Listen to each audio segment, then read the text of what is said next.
Good morning, myself Sandeep Sharma. Welcome to my YouTube channel Study Time India 505. आज का हमारा जो विषय है वो है भारत का विशाल उत्तरी मैदान। इससे पहले के लेक्चर में मैं आपको भारत के पर्वतीय क्षेत्रों के बारे में पढ़ा चुका हूं। उसमें हमने पढ़ा था कि भारत का जो उत्तरी पर्वतीय क्षेत्र है उसका विस्तार कहां से कहां तक है, ट्रांस हिमालय क्या है, हिमालय, महान हिमालय क्या है, बाह्य हिमालय और शिवालिक की श्रेणियों के बारे में हमने विस्तार से पढ़ा था। आज का जो हमारा विषय है वह है भारत का विशाल उत्तरी मैदान। ये वाला शिवालिक की श्रेणियों से नीचे का जो क्षेत्र है इसको हम उत्तरी मैदान बोलते हैं और इसका विस्तार कहां से कहां तक है वो हम आज पढ़ेंगे।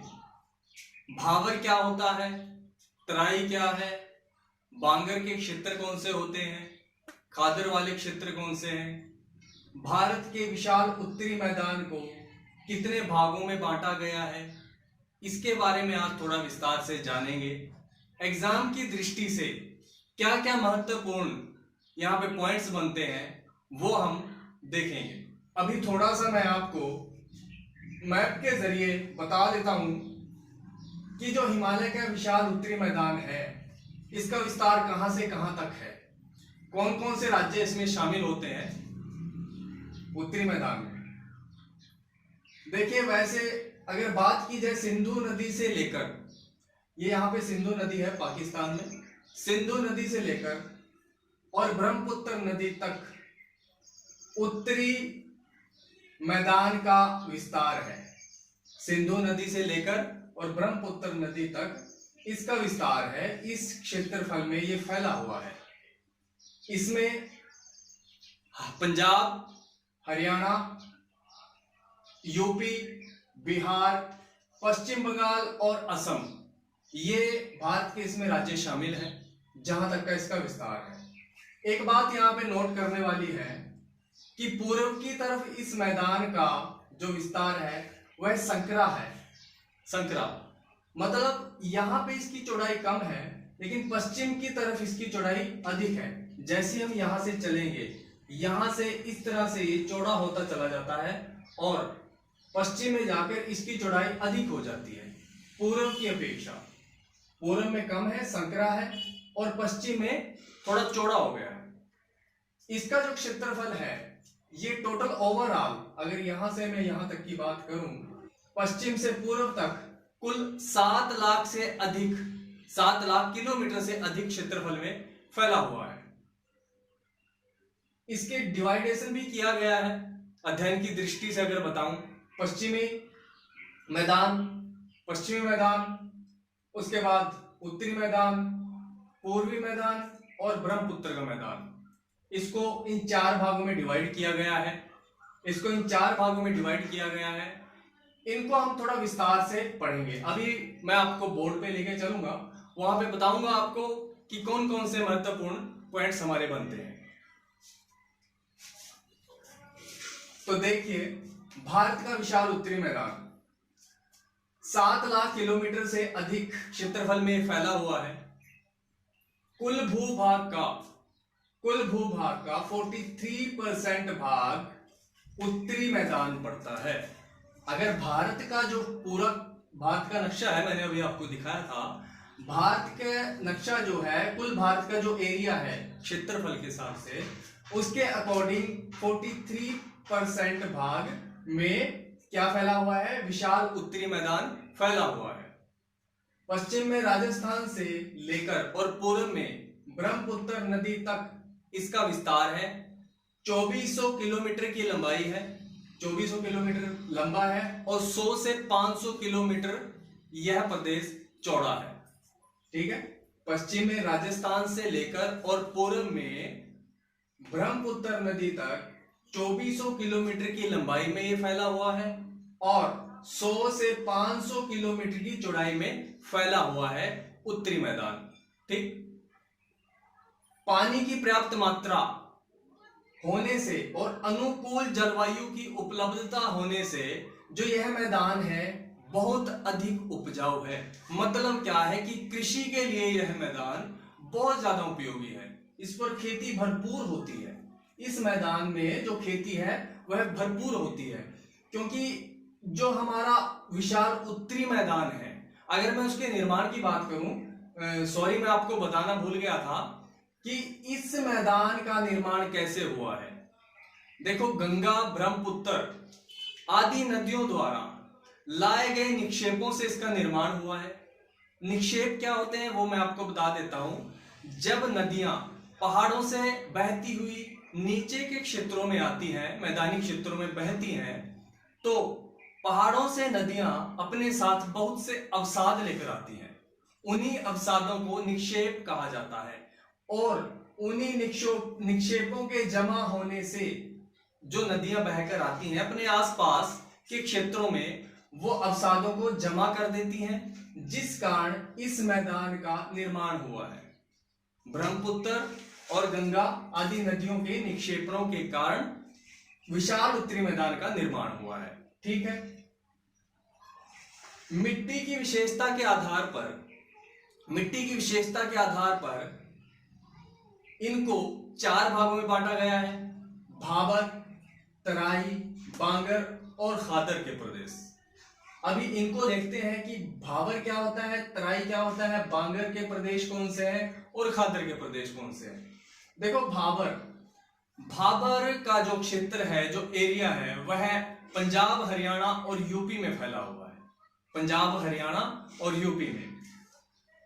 इसमें क्या होता है, कंकरीली पथरीली मिट्टी होती है, बलुई मिट्टी। देखो, जब नदियां पहाड़ों से बहकर नीचे के क्षेत्रों में आती हैं तो कुछ क्षेत्रों में वो अपने साथ जो कंकड़ पत्थर लेकर आती हैं उनको वहीं पे छोड़ देती हैं। बाकी नीचे की तरफ बहती हुई चली जाती हैं, वहां तक वो पत्थर नहीं पहुंच पाते। जो छोटी नदियां होती हैं, मैं उनकी बात कर रहा हूं। बड़ी नदियां तो अपने साथ पत्थर कंकड़ों को बहाकर भी ले जाएंगी, लेकिन जो छोटी नदियां हैं, जब वो अपने साथ उन छोटे गोल आकार के पत्थरों को बहाकर लेकर आती हैं तो वो पत्थर वहीं पर स्थित हो जाते हैं, और वो नदियां, उन नदियों का पानी उन पत्थरों के बीच रिस कर वहीं अंदर ही अंदर बहता रहता है। पता ही नहीं चलता कि नदी कहां लुप्त हो गई है। ठीक है। तो ऐसे क्षेत्रों को भाबर बोला जाता है। ऐसे क्षेत्रों को भाबर बोला जाता है। यह बलुई मिट्टी से बनी 8 से 10 किलोमीटर की चौड़ी पट्टी होती है। इसकी चौड़ाई कितनी होती है? 8 से 10 किलोमीटर की चौड़ाई होती है भाबर क्षेत्रों की। ठीक है। उससे आगे तराई। तराई क्या होता है? देखो, जब ये नदियां, जो मैंने बताया आपको, भाबर में जब छोटी नदियां अपने साथ पत्थरों को लेकर आती हैं और जो छोटे पत्थर होते हैं वो वहीं पे फिक्स हो जाते हैं और उनके बीच में पानी रिस कर अंदर ही अंदर बहता रहता है, लेकिन उसके बाद तराई वाले क्षेत्रों में वो पानी धरातल से उभर कर हमारे सामने बाहर आता है। उन प्रदेशों को, उन क्षेत्रों को तराई का क्षेत्र कहते हैं, और यहाँ पे दलदल बन जाती है। इस कारण से इनको दलदली क्षेत्र भी बोला जाता है। इनकी जो चौड़ाई होती है वह 10 से 20 किलोमीटर की चौड़ाई होती है। ठीक है। भाबर से नीचे वाले क्षेत्रों को तराई का क्षेत्र बोला जाता है। ठीक। उसके बाद है बांगर। देखो, सबसे पहले तो हमें यह जानना है कि इसको बांगर क्यों कहते हैं, बांगर क्यों कहा जाता है। देखो, जब राजस्थान की तरफ से हवाएं चलती है ना, तो वो अपने साथ रेत को उड़ाकर लेकर आती हैं। जैसे ही रेत को उड़ाकर लेकर आएंगी, जो राजस्थान के बॉर्डर पे हमारे हरियाणा के जो प्रदेश पड़ते हैं, सिरसा, हिसार और भिवानी वाले राज्यों को बांगर के प्रदेश बोला जाता है। तो इन जिलों में राजस्थान से बहती हुई हवाएं अपने साथ जो रेत उड़ाकर लेकर आती हैं उनको इन क्षेत्रों में बिखेर देती हैं, तभी इनको बांगर का क्षेत्र बोला जाता है। और ये बांगर का क्षेत्र बोला जाता है और प्यासी भूमि भी बोला जाता है, क्योंकि इसमें सिंचाई की मात्रा कम हो पाती है। इतनी नहीं हो पाती, लेकिन कम हो पाती है। देखो, लिख रखा है कि पुराने जलोढ़ का क्षेत्र या सामान्य मैदान से ऊंचा। बिल्कुल। पुराने जलोढ़ का क्षेत्र क्या है? पुराने समय में इन क्षेत्रों में, बांगर वाले क्षेत्रों में पहले नदियां बहा करती थी और अपने साथ अवसाद लेकर आती थी, जिसके कारण उन अवसादों के जमने से जलोढ़ का क्षेत्र बन गया है। ये पुराने जलोढ़ का क्षेत्र है, अभी वहां पे नदियां नहीं बहती हैं, अभी नदियां नहीं बहती हैं, ये पुराने समय की बात है। और सान्य मैदान से थोड़ी ऊंचाई पर बांगर का क्षेत्र होता है। इसको प्यासी भूमि बोला जाता है। राजस्थान से हवा द्वारा लाई गई रेत के कारण इस प्रदेश को बांगर का प्रदेश बोला जाता है। इसमें कुछ जिले आते हैं, सिरसा, हिसार और भिवानी, हरियाणा। बाकी राजस्थान में तो है ही, राजस्थान में तो रेत ही रेत है वहां पे। उसके बाद है खादर। खादर एक ऐसा क्षेत्र है जहां हर साल वर्षा का पानी आता रहता है और जो नदी बहती है वह अपने साथ अवसाद लेकर आती है और अपने आसपास के क्षेत्रों में उसे बिखेर देती है। इस कारण से यह जो खादर का क्षेत्र है यह बहुत ज्यादा उपजाऊ होता है, कृषि के लिए बहुत उपयोगी होता है। देखो, हर साल वर्षा का पानी नदियों द्वारा पहुंचता है, अधिक उपजाऊ है, इसी कारण से यह बहुत ज्यादा अधिक उपजाऊ होता है। हरियाणा के प्रदेशों में कहां कहां है इसका विस्तार मैं बता देता हूं। अंबाला, यमुनानगर, कुरुक्षेत्र, कैथल, करनाल, जींद और हिसार के पूर्वी क्षेत्र में इस खादर वाले क्षेत्र का विस्तार है, फैला हुआ। इसको एक बात और नोट करनी है, इसको कच्छार का प्रदेश भी बोला जाता है। खादर वाले क्षेत्र को कच्छार का प्रदेश भी बोला जाता है। ठीक है, क्लियर। उसके बाद देखते हैं हम रेह या कल्लर। रेह और कल्लर क्या होता है? बांगर वाले जो क्षेत्र होते हैं, ऐसा तो नहीं है कि उनमें सिंचाई ना की जाती हो। कुछ एक एरिया हो सकते हैं जहां पे रेत अधिक होता है, वहां पे सिंचाई की संभावना कम होती है वहां पे भी, लेकिन कम होती है। लेकिन बांगर में कुछ ऐसे भी प्रदेश हैं जहां पे सिंचाई अधिक हो जाती है। अत्यधिक सिंचाई होने के कारण उनमें एक नमक जैसी सफेद परत जम जाती है। इस क्षेत्र में बांगर के अत्यधिक सिंचाई वाली भूमि में नमक जैसी एक सफेद परत जम जाती है। और ये वाला जो क्षेत्र है यूपी और हरियाणा के शुष्क भागों में पाया जाता है।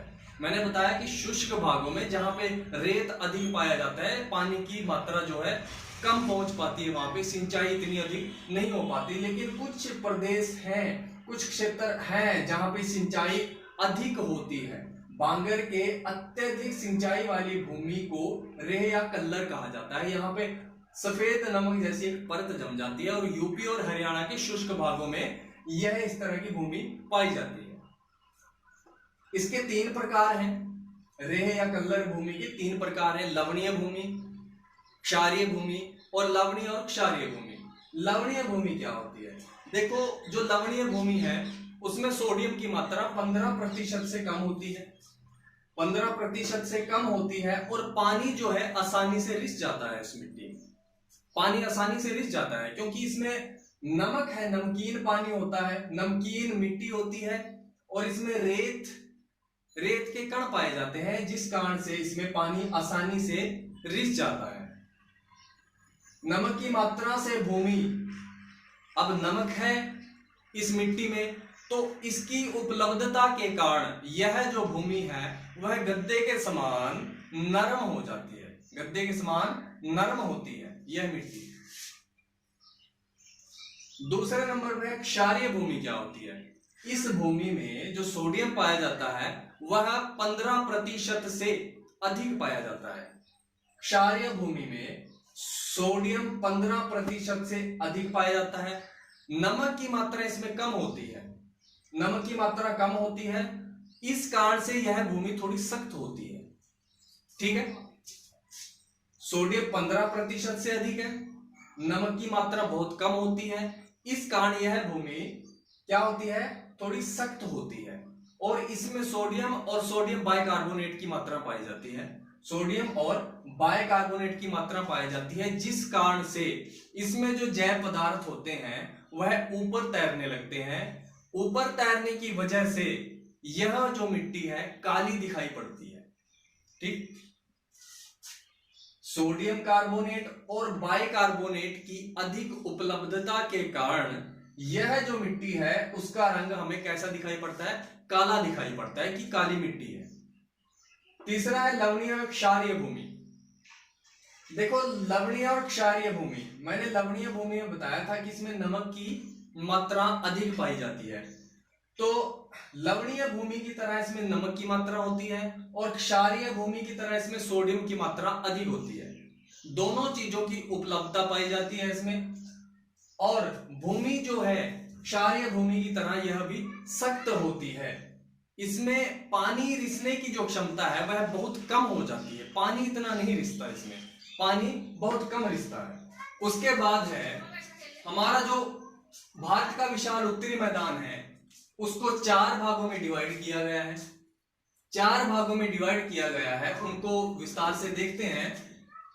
नंबर 1 पे पश्चिमी मैदान, उत्तरी मैदान, पूर्वी मैदान और ब्रह्मपुत्र का मैदान। जो पश्चिमी मैदान है इसमें राजस्थान की मरुभूमि, थार का क्षेत्र और अरावली का क्षेत्र, यहां तक ये विस्तृत है। पश्चिमी मैदान राजस्थान की मरुभूमि, थार का मरुस्थल और अरावली का क्षेत्र, इसमें जो पश्चिमी मैदान है इसमें शामिल होता है। यहां पर वर्षा जो है प्रति वर्ष 15 सेंटीमीटर से कम होती है और इसका जो ढाल है वह पश्चिम की तरफ है। इसका ढाल है पश्चिम की तरफ। पश्चिम की तरफ क्यों है? एक एग्जांपल देता हूं। इसका जो ढाल है वह पश्चिम की तरफ है। देखो राजस्थान में एक नदी पड़ती है लूनी नदी, आपने नाम सुना होगा। लूनी नदी पड़ती है जो अरावली की पहाड़ियों से निकलती है। अरावली की पहाड़ियों में नाग पर्वत से निकलती है और नाग पर्वत से बहती हुई गुजरात के कच्छ जिले के रण क्षेत्र में विलीन हो जाती है। तो गुजरात पश्चिम में पड़ता है। यहां से पता चलता है कि इसका जो ढाल है, पश्चिमी मैदान का जो ढाल है वह पश्चिम की तरफ है। ठीक, प्राचीन समय में यहाँ पर सरस्वती और दृष्टवती नदियां बहा करती थी। लूनी नदी जो है यहाँ की सबसे लंबी नदी है। मैंने अभी आपको बताया कि लूनी नदी जो राजस्थान में पड़ती है, राजस्थान में अरावली की पहाड़ियों से निकलती है। अरावली की पहाड़ियों में नाग पर्वत पड़ता है, वहां से निकलती है और गुजरात के कच्छ जिले में, कच्छ जिले के रण क्षेत्र में जाकर विलीन हो जाती है। विलीन मतलब वहीं पे खत्म हो जाती है। उससे आगे अरब सागर पड़ता है। ये नदी अरब सागर में जाकर नहीं गिरती। अरब सागर में क्या, किसी भी सागर में नहीं मिलती, ना ही अरब सागर में, ना ही हिंद महासागर में। हिंद महासागर तो फिर भी बहुत दूर है, थोड़ा पूर्व में चला गया इससे, लेकिन ये विलीन हो जाती है गुजरात के रण क्षेत्र में। उसके बाद है खारे पानी की प्रसिद्ध झील। खारे पानी की प्रसिद्ध झील पड़ती है राजस्थान में, सांभर झील। वो भी पश्चिमी मैदान का ही हिस्सा है जो जयपुर के पास पड़ती है। ठीक है। नंबर 2 पर आता है उत्तरी मैदान। उत्तरी मैदान का जो विस्तार है वह पंजाब, हरियाणा और उत्तर प्रदेश तक फैला हुआ है। पंजाब, हरियाणा और उत्तर प्रदेश तक। आइए देखते हैं। पंजाब और हरियाणा का जो भाग है वह सतलुज, रावी, ब्यास नदियों से बना हुआ है।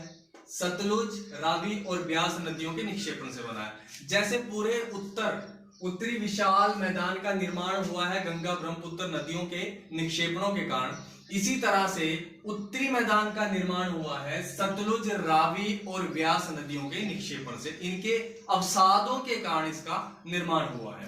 और यह जो मैदान है बहुत ज्यादा उपजाऊ है, कृषि योग्य भूमि है, कृषि के लिए बहुत ही ज्यादा उपयुक्त है।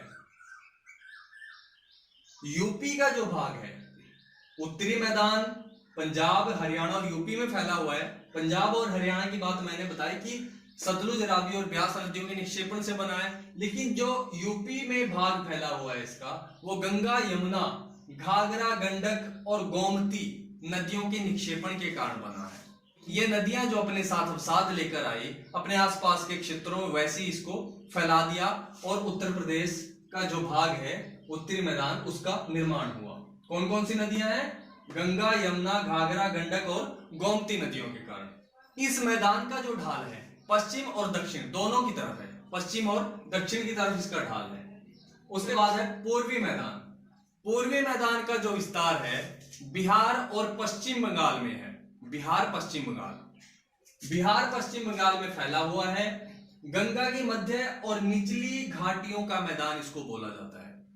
जो गंगा नदी आई है, गंगा नदी उत्तर प्रदेश, बिहार, पश्चिम बंगाल से होती हुई बांग्लादेश में एंटर कर जाती है और ऊपर से नेपाल से भी कुछ नदियां इसमें आकर मिलती हैं। उनके बीच का जो मैदान है उसको पूर्वी मैदान कहा जाता है। गंगा की मध्य और निचली घाटियों का मैदान इसको कहा जाता है। उत्तर से घाघरा, गंडक, कोसी और दक्षिण से सोन नदियां आकर गंगा में मिल जाती हैं। उत्तर से कौन सी नदियां मिलती हैं? घाघरा, गंडक, कोसी, और दक्षिण से सोन नदी गंगा नदी में आकर मिल जाती हैं। और इसका जो ढाल है वह पूर्व की तरफ है, पूर्व की तरफ, बांग्लादेश की तरफ। सारी की सारी जो नदियां हैं, गंगा नदी वो भी पूर्व की तरफ बहती है, यमुना नदी भी पूर्व की तरफ बहती है, और ऊपर से जो नदियां आई हैं नेपाल से जो नदियां आई हैं वो भी गंगा नदी में मिलकर पूर्व की तरफ बहती हैं। और उसके बाद बांग्लादेश से जाकर हिंद महासागर में एक डेल्टा का निर्माण करती है। उसके बाद है नंबर 4 पर ब्रह्मपुत्र का मैदान। ब्रह्मपुत्र का जो मैदान है वह असम और अरुणाचल प्रदेश में फैला हुआ है। असम और अरुणाचल प्रदेश में ब्रह्मपुत्र नदी के बीच अनेक नदी द्वीप हैं। देखो, जब चाइना से ब्रह्मपुत्र नदी हमारे भारत में एंटर करती है अरुणाचल प्रदेश से होती हुई, तब वह बीच रास्ते में एक नदी द्वीपों का निर्माण करती है। उनमें से एक नदी द्वीप है जिसका नाम है मांजुली। यह जो द्वीप है यह भारत का ही नहीं बल्कि विश्व का सबसे बड़ा नदी द्वीप है, जो 1250 वर्ग किलोमीटर में फैला है।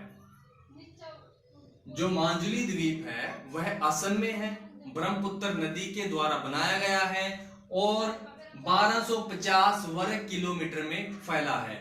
विश्व का सबसे बड़ा नदी द्वीप इसको बोला जाता है। ठीक है। इसके अगर ढाल की मैं बात करूं तो पश्चिम तथा दक्षिण की ओर ब्रह्मपुत्र मैदान का ढाल है। आज हमने देखा भारत का भौतिक स्वरूप का पाठ, विशाल उत्तरी मैदान। नेक्स्ट चैप्टर में हम पढ़ेंगे प्रायद्वीपीय पठार। तब तक के लिए सी यू अगेन।